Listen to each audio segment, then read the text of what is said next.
Lava Pixel V2 Review. Lava may not be as big as Samsung, Micromax, and Intex in the Indian smartphone market, but it's a significant player and gets plenty of attention from consumers. With a decent portfolio of competitively priced devices and regular launches of new products, the Noida-based company continues to hold on to a significant slice of the pie. On our test bench today is the Lava Pixel V2. Launched in September last year, the Pixel V2 is touted as a camera-centric mid-range smartphone, with a 13-megapixel primary camera and a flash in front as well as the rear. We go in depth with the Lava Pixel V2 in our review. The Lava Pixel V2's look is defined by sharp, straight, simple lines. Its edges are strong and distinct, and the phone has a look that closely resembles ceramic and metal. However, on closer inspection, the back and sides are all plastic, simply finished to look more premium than they really are. It's not a bad look, although there are some minor flaws in our opinion.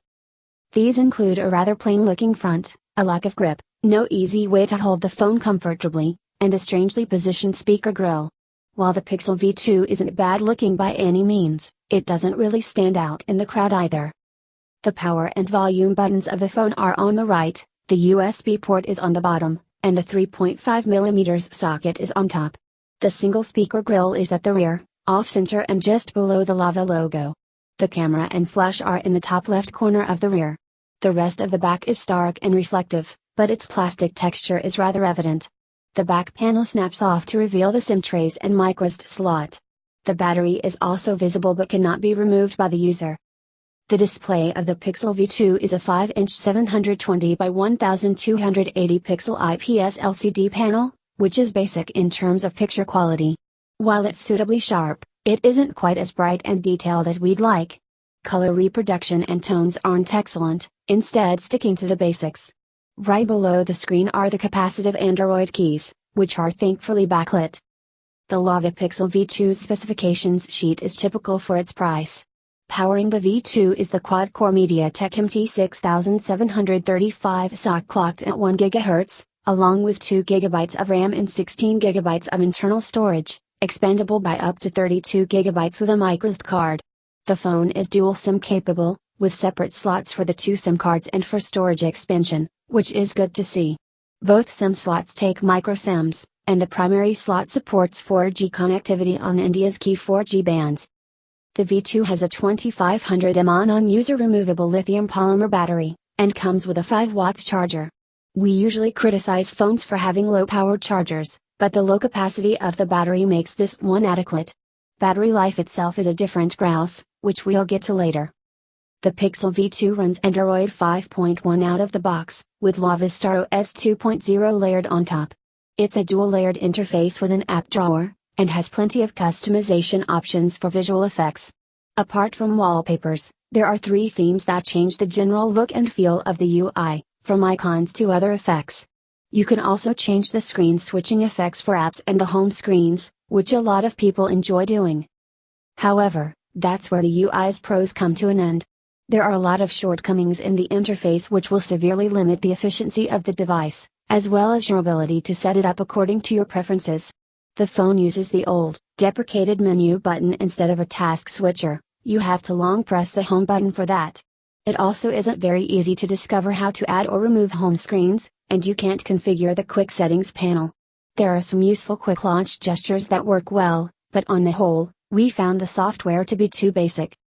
The Lava Pixel V2 is marketed as a value-oriented camera phone, and has a 13-megapixel primary camera with dual LED flash to back that claim up.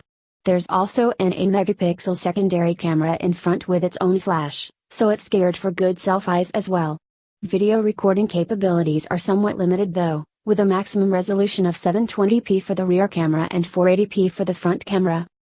The camera app is decent enough, with all key functionality within easy reach. Recording videos is a 2-step process, but apart from that it's fairly easy to use the camera.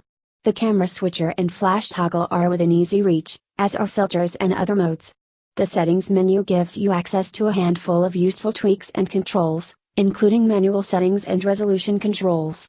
Shooting modes include not only standard options such as panorama and HDR, but also a handful of interesting software-based tweaks that work well.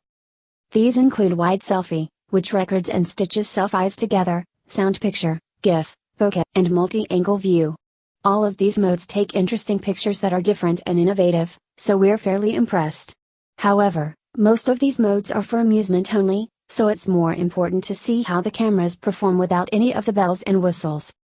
Picture quality from the cameras is, unfortunately, average at best. Pictures don't quite pop as much as they should, and instead the color and brightness levels are just about satisfactory. Detail isn't bad considering this phone's price, but it isn't particularly great either. Some grain and loss of sharpness is evident when zooming in, and color reproduction seems dull and lacking in vibrancy.